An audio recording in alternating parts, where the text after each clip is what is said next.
There, everyone. Hal here. Many of you know that I have a rescue pup. Her name is Lila, and she's brought much joy to my life. But sometimes I wonder, is she really happy? Are you? Are you really happy? You know, is there something I'm not giving her? And I have 5 cats. I'm not completely crazy. This is one of them. This is Rocky. He's my tripod, and he wants to be a star, say hi.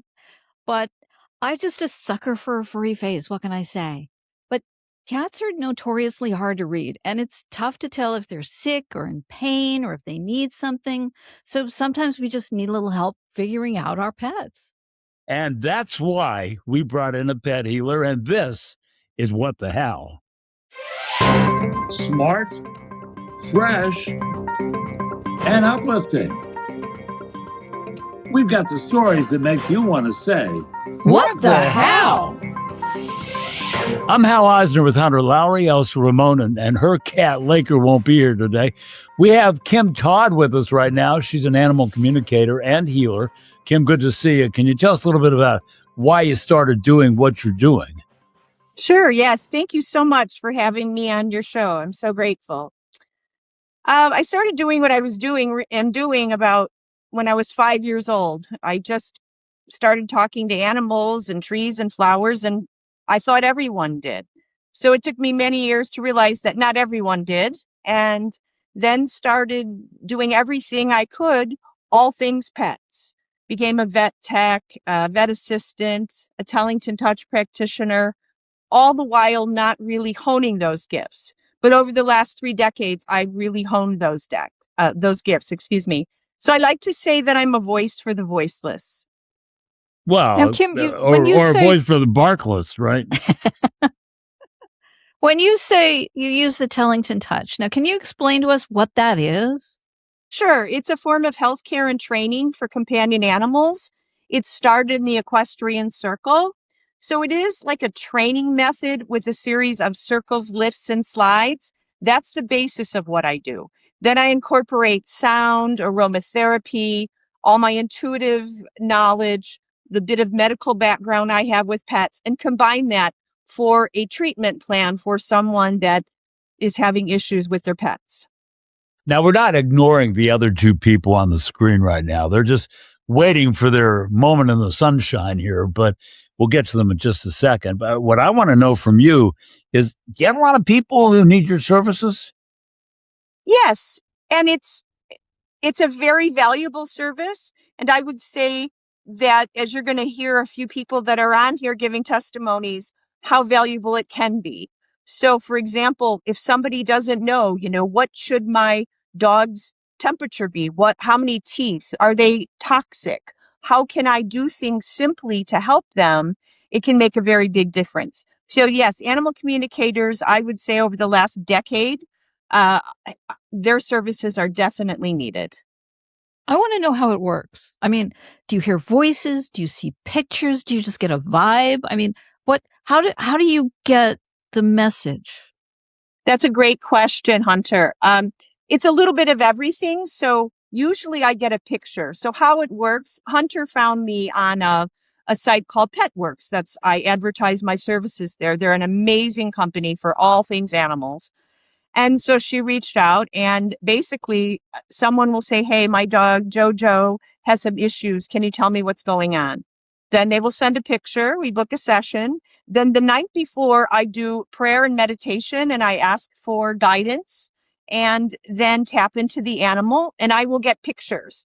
But sometimes I will get crazy words that I have to then take from dog language and explain in people language. I always joke, if the dog signed my paycheck, my job would be a lot easier. Because I'm taking the information from the pet. And then I also, with the background I have, as I said earlier, I feel very blessed that I'm able to then help people guide them. And it's really important to say that what I do does not ever replace any type of medical care, but it could save the pet's life per se on the way to that. So how do I change their respiratory system while they're toxic? What et cetera, et cetera. So it's a combination of things. This may be a little challenging, and she's not listening right now, but is she happy? What do you think? Yes, she's happy. Who rescued whom? Well, come on, she's got Yoda ears. Look at those ears. Yeah, Flying she's just to the like moon. just like Yoda. You know, the story behind her is that I had a friend who trains dogs for the movies. And she knew that I was recently divorced and that I was lonely. And yeah, I wanted a dog. I had a dog. And she contacted me one day and she said, I think I found you a dog. I saw one on the web that I think you might want to take a look at. So we went over to the pet center and I looked, they had cubicles, not cages. And I looked down in the cubicle and this little girl was shaking like a leaf. And I looked at her and she looked at me and I said, it looks like you need a human. Let's go. Aw. And that's the end of the story. She's been with me ever since, and this is my forever friend. And Yes. so I think that, you know, sometimes it's our need, and sometimes maybe our needs coincide with their needs. It's a match Is that a made good way in to put it? heaven. It's Yeah. a match made in heaven for sure. In for doggy sure. heaven.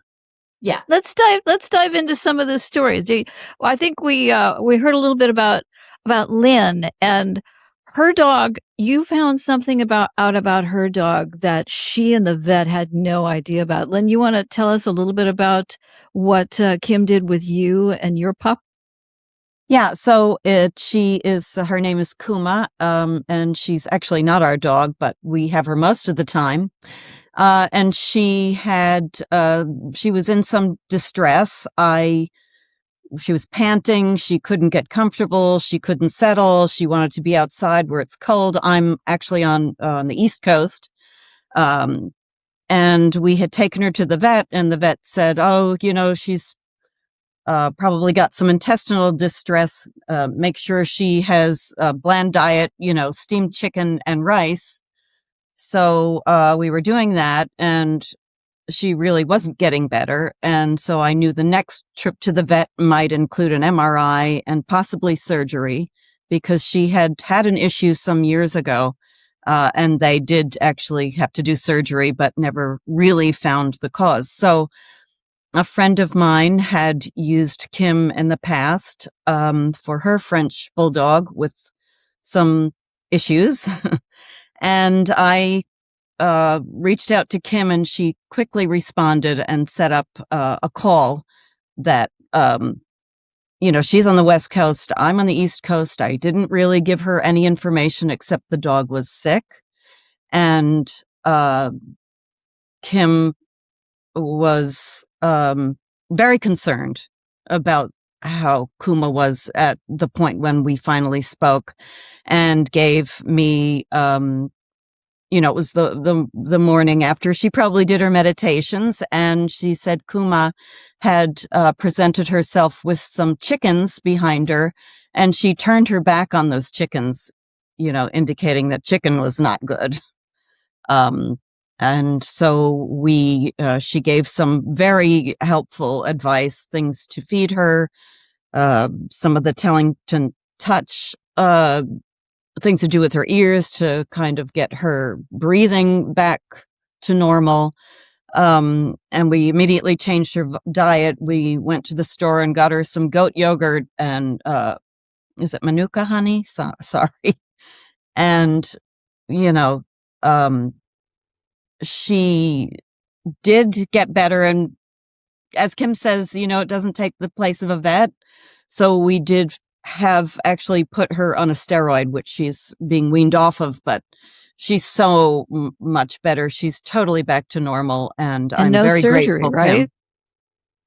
Thank you. No surgery. Thank you. Yeah, And no surgery. And I think a part of that, Lynn, is also that one of the vets, nothing against vets, told her to give chicken and rice. Again, the irony of that was she was like, no, severely allergic to chicken. Yeah.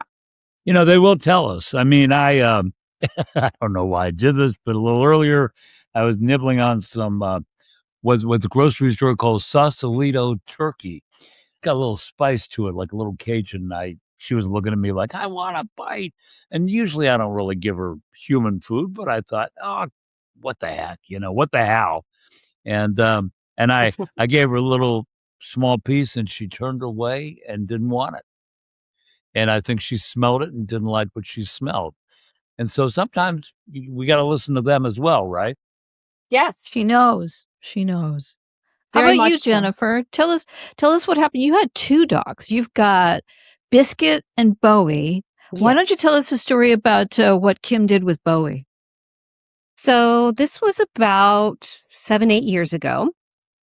Bowie's now 10, and she was 2 or 3.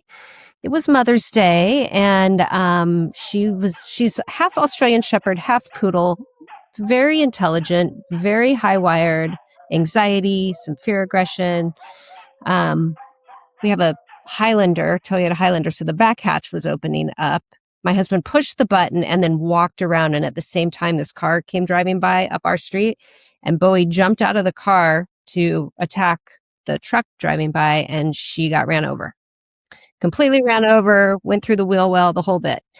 We grabbed her, picked her up. She was in shock. It was not pretty, and we put her in the car, and we immediately went to the emergency vet. And so we get to the vet, and I call Kim right away and I say, hey, I really need your help. Like, what do I do here? And she said, okay, here's what you're going to do. And she went step 1 through 4. She's like, the first thing you're going to do is, you're going to look at this. You're going to ask these questions. You're going to make sure that one of the things I thought was really wise of you, Kim, was she said, you're going to make sure that they approve any procedure they're doing before they do it. And so all of this happened, it was pretty chaotic. I have 2 little kids. We're trying to figure out what to do. And the vet comes out and says to me and my husband, we wouldn't consider you bad people if you decided to put her down. And we were like, wow, okay. And at this point, she had been in the little ICU room. And I said, I need to go see her. Like, I need to see her. I can't. I need to have my hands and my eyes on my sweet pet. And I walk in there and she lifts her head and she's like, hey, Mom, what's up? And I was like, oh, you're not dying. That's not happening. So they said, we want to keep her overnight for observation, and we'll call you in the morning to let you know what's happening. So in the morning, I get a call and they say, well, she's internally bleeding, and we need you to decide in the next 30 minutes if you are going to do this $6,000 surgery to remove her spleen.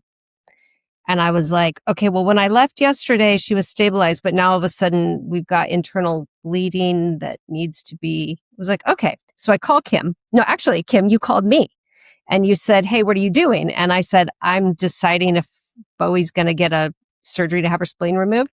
She said, this is what you're going to do. You put the kids in the car. You're going to drive to that vet office right now. You're going to go to the front desk and you're going to say, I'm here to pick up Bowie. They're going to look at you like you're crazy because she's in ICU. You're going to have your kids with you. They won't give you as much of a fuss with your little kids with you. You're going to take Bowie and you're going to take her to my vet. He's arranged to meet you at the office, and we're going to really look into this because I can tell you right now where she's at is not a good place for her, and we need to get her to a new location. So I say, okay, and I do it. And it was exactly like she said. I showed up, took my dog, who at this point seemed pretty, she was really out of it, very lethargic, heavy breathing, non-responsive.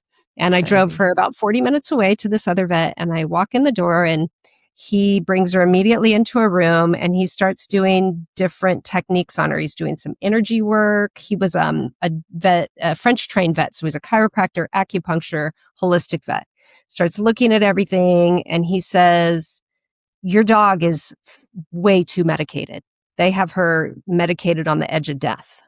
And she's actually not even in that much pain. So what had happened in the in-between time is I'm an acupuncturist, and there's an acupuncture formula that stops internal bleeding.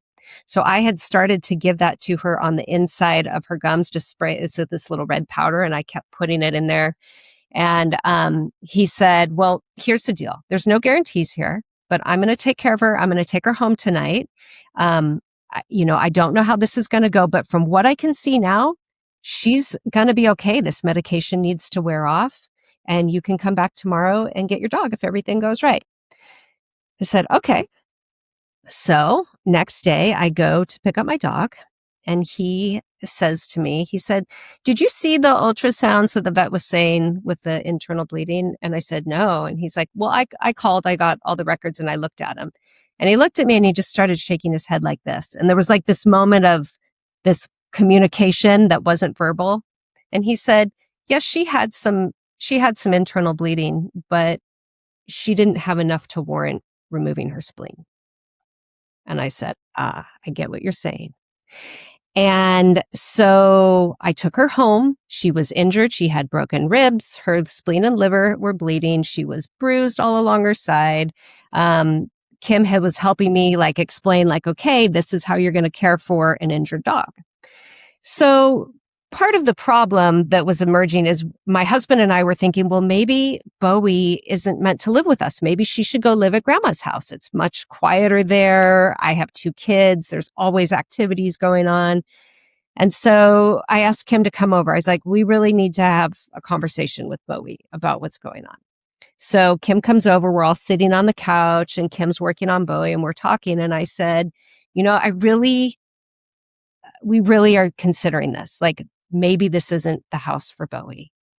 And Kim looks right at Bowie and she says, "Well, Bowie, what do you think about that? Do you want to go live with grandma?" And Bowie's, still injured. She's moving gingerly. She stands up. She gets really close to my face and gives me one lick on the cheek and looks me straight in the eyes. Oh, And Kim that's says, too sweet. I think you have your answer. And I looked back to her and I said, "If you want to live here, you cannot chase cars. Like that's not going to happen." And that's how it went. And then Kim, we just began a whole protocol of homeopathics and Tellington touch and certain wraps and different things to rehabilitate her. And she's 10 years old now. I still do the Tellington touch. I still work with her. But she's doing great. When I first came to Los Angeles about 4.5 decades ago, I had 2 dogs I brought with me from Texas, Cammy and Sasha, a little small. And in fact, Sasha was the runt of the litter. And we were in a hotel. I was going to work for CNN. They put us in a hotel and in Hollywood. And one night, Sasha just fell off the bed. And I heard a plop. And I went over and she's laying in distress on the floor. And I'm like, oh my God, what's going on? I was so new. I didn't even have a vet yet. I didn't even know where to go for a vet. And I called 411, which was something we used to do in the old days to get information on the phone. And the operator goes, "Well, there's something over in Sherman Oaks over there called the Sherman Oaks Vet." I said, "Fine." So I took her over there. And the next morning, I got a call. She had died overnight from a diabetic coma. And, No. like humans, suddenly, bam, something can really change. And you don't know. And because it's hard to get them to communicate with us, it's hard to know exactly what one should do. How bad does it hurt? What do you need help with? So I think, just having a chance to talk with Kim a little bit, it's interesting. I wonder if we go back 4.5 decades ago when you were probably about 6 years old, 5 years old, I wonder if you would have had the wherewithal to help me know what to do with Sasha. Feel yes is the answer. And thank you for that compliment, by the way. Yes. And so again, this is where it comes in. It's about, as for humans, Jennifer is an amazing healer too. And why I say that like that is that it is trusting your intuition. We all have it, but you didn't really have already an established relationship and you were probably stressed, new move, new job, right? So it's not something you were looking for. So I believe in that for people too, right? Okay, so this is changing in my body. I'm changing. Maintenance, that I always say, maintenance, the big word, but it's the same with pets. I do want to bring up 2 points, if I may. I know we have to be mindful of time, that are very important. Dental health in pets is a very big deal, just like it is in people. And a lot of times people disregard it. Now, sometimes it's not appropriate. If the dog has heart issues, it can have anesthesia. I get that. But that bacteria goes to the gut and it causes a host of problems. So that is really a good little preventative tip here. Also, hydration. More animals die of being dehydrated, just like people, from lack of hydration. So even it's not only about water, can you give Pedialyte to pets? Absolutely. Little tips like that can really add a quality life till you get further stuff.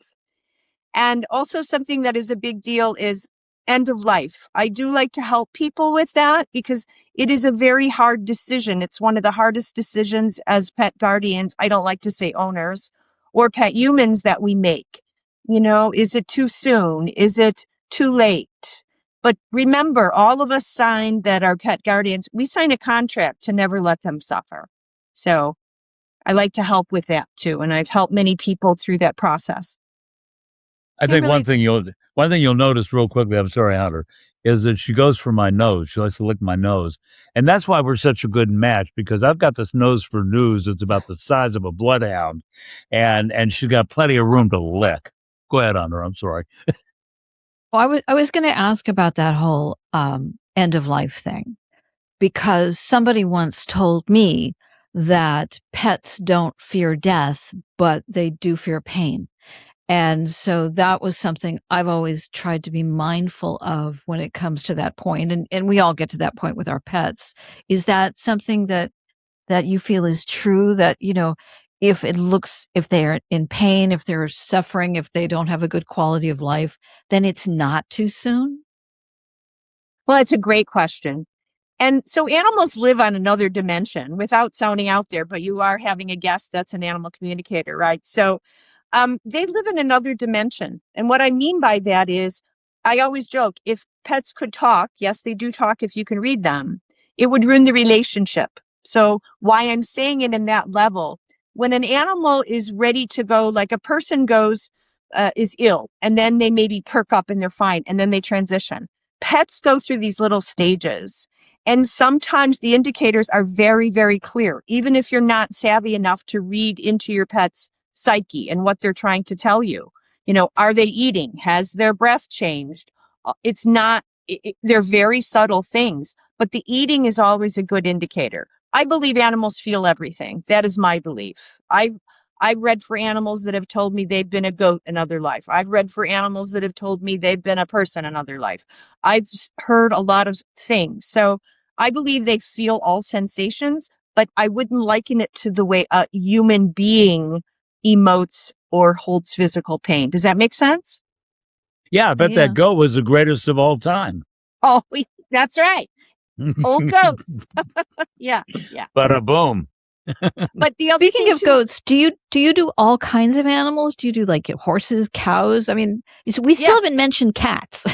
Yes, we'll get to cats. I knew that was coming. Yeah, so I do all animals, wildlife, zoo life, exotics, predominantly dogs and cats, a lot of birds. Cats do communicate differently than dogs, right? So eye blinking is a whole conversation with a cat. And so if they just start doing that naturally, I'm talking incessantly. It's like, will you please talk to me? Yes, you can watch for the tail posturing. You can watch for the arched back, but it is the eyes that the cat is having that full-on conversation. For sure. Yeah. So they're a little harder to read, but you also can just tap into their heart. It is heart and soul work for sure. Well, since I Well, don't we may have be one, the talking cat's about got my my cats at tongue, some point. so Okay. I'm So sorry. we Hal, were gonna talk about Lila. You were gonna give Hal some insights yeah, into give Lila. me some tips on Lila here and some information. Well, I'll be very honest. When I do a reading, I'll get what I get just looking at her. But like if we were doing a private thing, I would tune in, do my thing, be quiet because there's a lot of stimuli right now. But in this moment, obviously we know it's a match made in heaven. So there is something about nose. So obviously animals can smell so much more than us, obviously like bomb dogs, etc. So there are also a lot of scent receptors in human noses too. And that is her way that she's getting your scent. Some dogs choose other ways to do that. She feels a little bit dry to me. And what I mean by that again, that could be a hydration thing. I'm watching what's called the chi on her nose. It's not optimally wet, but it's not overly dry. These are little things, yes. But, again, it goes back to who rescued whom. And I can tell you this that you may not know. She's also showing me when she was very little that she had some kind of mite in her left ear, like a incessant itching that she had. It did go away, but there is a little bit of a trauma that something about that left ear that she holds. Well, the thing about a rescue, you don't know anything that happened before the day you got her. You Nope. don't even know her age for sure. They Right. tell you, they think, well, maybe she's 5 years old. They look at the teeth, they get an idea, but she might be 6. She might be 7, and so you're not sure exactly how old she is. You don't know whether she was mistreated or treated well. You don't know if she had a prior owner who had a nose like mine. There you go. Or you don't know anything about her history. So Right. history starts on the day that you take her home.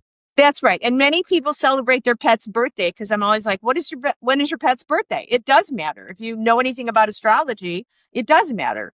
But if you don't know the actual day and you have no history, like you say, many people make that their date of birth, their adoption date. The irony of while I'm tapping in with her, she looks a lot like one of Jen's dogs to me. Don't you see Biscuit a little bit in the coloring? Yeah, I'm waiting for her to come over so I can show her. Oh, They look okay. Because you will see the similarity for sure. Yeah. So you always start at where you are, right? So, yeah. Well, with regard to the hydration, I mean, there's always a bowl of water, and if it gets too low, I always fill it up. So Yeah. she drinks her water, and and she licks my nose. So Yeah, She's trying to that's right. hydrate you. I think she She's is trying to exactly. hydrate you, right? Yeah. With her healthy saliva.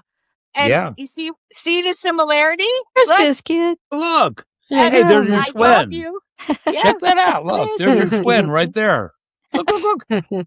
I was Why? staring. I got a know question. dog a question. This is off the beaten path, but I'm just curious. Why? It doesn't appear that my dog can see what's on that screen. Mhm. Okay, like if I have a friend on the screen and I'm doing a Zoom and they go, "Hi, Lila, hi," she doesn't even look. It's like it doesn't exist. Can they see the screen? Can they get a sense that you're on Oh, there yes. talking to them? Yes. I've done Why many don't I things see that with her? because that's not her most heightened sense, excuse me. Her sense of smell and her vision are very different. Remember I was talking about that ear? Yeah. There's trauma in that ear. And I'm convinced there's something. I'm not saying she's deaf. I'm just saying there's something that's not 100%. And I do have a client, you'll get the story about talking about screens. It's a pet sitting client that I have that I see once in a while. And her person leaves on dog TV. I actually have videos of this dog watching the same thing, barking at the dogs at the screen, and then jumping at the screen when it's a breed they don't like. So yes. I would love to see her do that. I would. I would like to see her acknowledge. And she if all of you said, and there's 5 of you there, if y'all said, "Hey Lila," go ahead, say it. Hey, Lila. Hey, Lila. Lila. She look. Yeah. Hi, Lila. She doesn't know where it's coming from. Is the problem? That's right. Yeah. Maybe that's what it is. Maybe it's a hearing thing. It's a Maybe. hearing. It's a tracking thing. She's showing me this. It's a tracking thing. She doesn't know where it's coming from. You need to get But her an she- iPhone. Yeah. Well, here, put on my ear pod. There you go. Yeah. Will that help? Or yeah. And I just quickly, I know we're getting close to time. The end of life, I brought that up, but I really like to bring in the fact, when someone we love, a family member dies, we make it a celebration of life. Mhm. And I really like to say that it is so beautiful. Many people don't think of that because they're in stress or panic or what do you do? But, on that last day that you can, load them in the car. If they can't walk, take them to the beach, give them their favorite meal, have flowers, have a candle, have all their favorite things.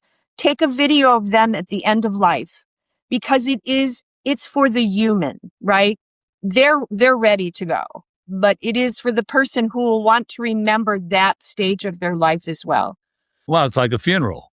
A Exactly. funeral is for the living, it's not That's for right. those that have passed. And so let me just, before we go, let me just ask all three of you if you have sort of a last thought you'd like to share. And one of those last thoughts, and Kimberly, you can be last of the three of you, should be your website. So let's start with Jennifer.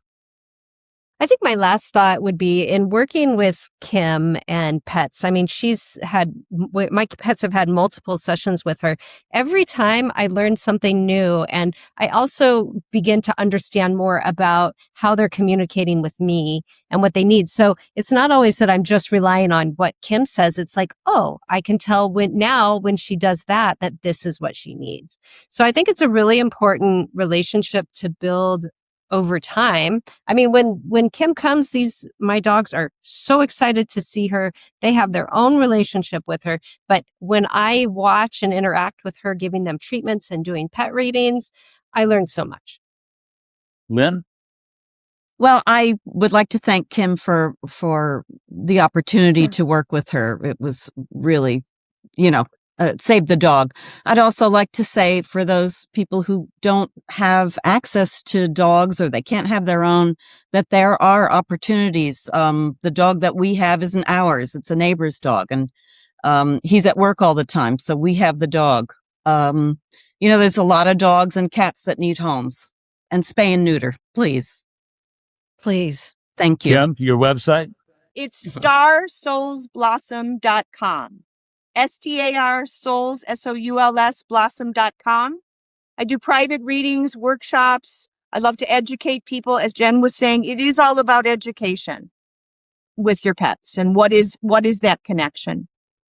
Hunter, final thought? Just so happy that we got you guys on here because, I mean, everybody loves their pets and everybody wants to do the best they can for them. And we all kind of feel like we're falling short because we don't really know what to do. So insights are very welcome. And all of you have been very generous with your time to join us. I have now the cleanest face in Los Angeles, and all thanks to Lila. Thank you, everybody. Thanks for joining us. Thank you so much. Thank you, guys. And that's What the Hal 2.0. I'm Hal Eisner, along with Elsa Ramon and Hunter Lowry. This podcast is produced by Hunter. Jamie Knapp is our technical director, editor, and he handles all of the post-production. Our original theme music is composed by Stuart Pearson. Earlier versions of the podcast were produced at the studios of Fox 11 in Los Angeles and are available through the link in our show notes. This version of the podcast is available on YouTube and wherever you listen to podcasts. And What the Hal 2.0 is produced in Los Angeles, California.